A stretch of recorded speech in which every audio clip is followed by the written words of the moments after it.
I'm going with Terence Crawford. You know, big weight jump, a dangerous fight, but somebody's got to prove to me that they can break Terence Crawford's will and that he can't figure it out against you. You know, it ain't no disrespect toward Canelo, but I've said this the last couple of years. I'm not betting against Terence Crawford against nobody right now. You got to show me that you can beat him. I fought against Crawford. I couldn't even hit clean. They both hit hard because, and you could see the strength when I was fighting against Crawford. He is very strong as well. So look, yeah, but why does he need to give that much weight? He's pound for pound #1 in the world. Why does he have to go for fighting Canelo? Canelo Crawford. It's very hard.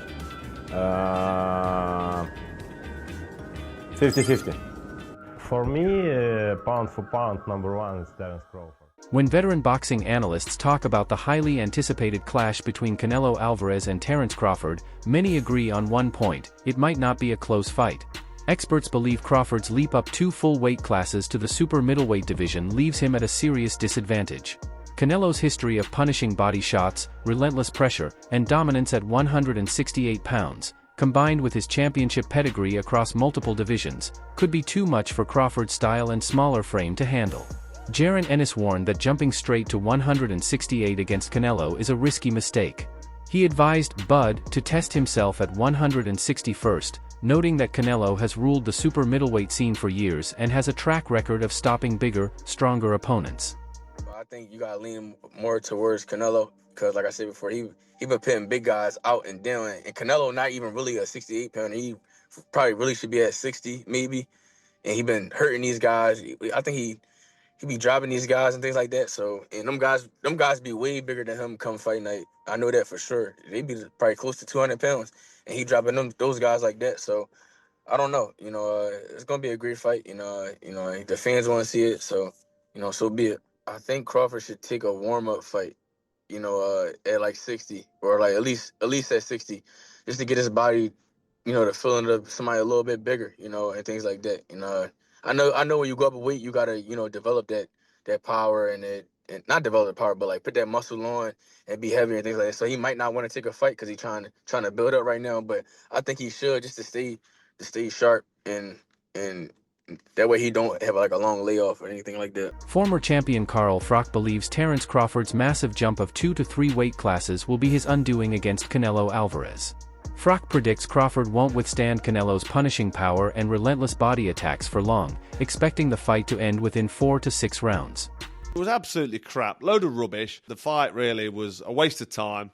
If you haven't watched it, don't watch it because there's better things you can be doing, like probably watching the grass grow or watching some paint dry maybe. But that fight was a total waste of time. Watching that as a former unified super middleweight world boxing champion and Hall of Famer, I was thinking to myself, what an opportunity you've got there. If I was fighting still 10 years ago, if that opportunity came up for me, I know Canelo Alvarez is going to be a tough fight for anybody. I know it's a long ask trying to beat a guy like that, but come on. If I'm in there with Canelo for whatever amount of money, there's going to come a point where I'm saying, right, I'm going for it now. Probably around 3 or 4, I'm going to stick it on him and have a go. To be given an opportunity like that, Skull, defending his IBF title and potentially becoming undisputed, to go in there and just perform like that, for me, it's not acceptable. And I think in my day and with my mindset and the way I used to fight, I'd have gone for it. Just gone for it and then give the fans, give the boxing fans and do myself and my trainer proud. He has passed his best. He's had over 60 fights.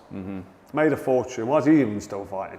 But this is a super fight against Crawford. Yeah. But it could go wrong for him. He could end up losing.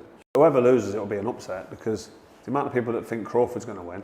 Crawford's certainly an unbelievable bad boy fighter, proper good fighter. Then you've got Canelo who just understands the game. Abel Sanchez, former trainer of Gennady Golovkin, called the matchup ridiculous, arguing that Crawford hasn't demonstrated the size, power, or development required to compete at 168 pounds, and would need a knockout to have any chance of winning. Canelo versus Terence Crawford. I'd like to get your thoughts on how that fight plays out and a prediction if possible. Okay, well, first of all, Terence Crawford is a great fighter, but so is Canelo.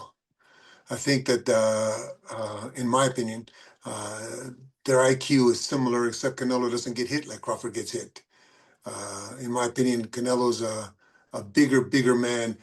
Not that he started out as a bigger man, but he's now a bigger man. He has been hit by not only Gennady, who's one of the biggest punchers that I've ever coached and I've ever seen, but he's also been hit by Bivol, by Kovalev, who's a big puncher. You know, he's been hit by big guys. Crawford had a hard time with a 154-pounder who hit him often. So I think that no matter how much weight he puts on, no matter how smart he thinks he is or how big he thinks he is, he's going to be getting hit by a truck. And he's not used to that. And I think that at the beginning, just like it was with Kell Brook and Gennady, at the beginning, the speed and the talent. Sparring insider Coron Davis, who has worked with both fighters, also sided with Canelo, pointing to his greater size and physical strength as decisive advantages. It'll be a lot you have to, it'll be a lot to get that victory based on, you know, size alone. Not that size wins fights, but you got a guy that got size and skill. It'll be hard. I mean, nothing's impossible.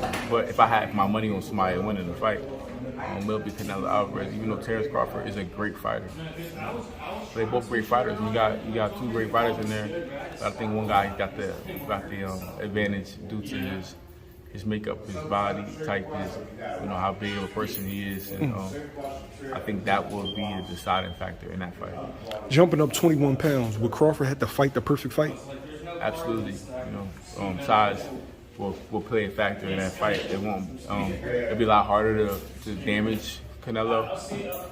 Canelo his punches will be way more effective than Crawford's punches if they fight at 168. So I think it'll be an issue. It's not impossible, but it will be hard. Terence Crawford insists his biggest weapon isn't raw power, it's his elite fight IQ and adaptability. In interviews, he's explained that he doesn't need a knockout to beat Canelo. Instead, he plans to study Alvarez in the early rounds, make adjustments mid-fight, and exploit openings. Crawford highlighted his ability to switch stances, set traps, and break rhythm, turning Canelo's forward pressure into a moving target. He believes precision, timing, and smart offense will matter more than brute strength. Dismissing concerns about size, Crawford stated, "You only know how strong someone really is once you fight them," adding that he has no doubts about his own power to hurt Canelo.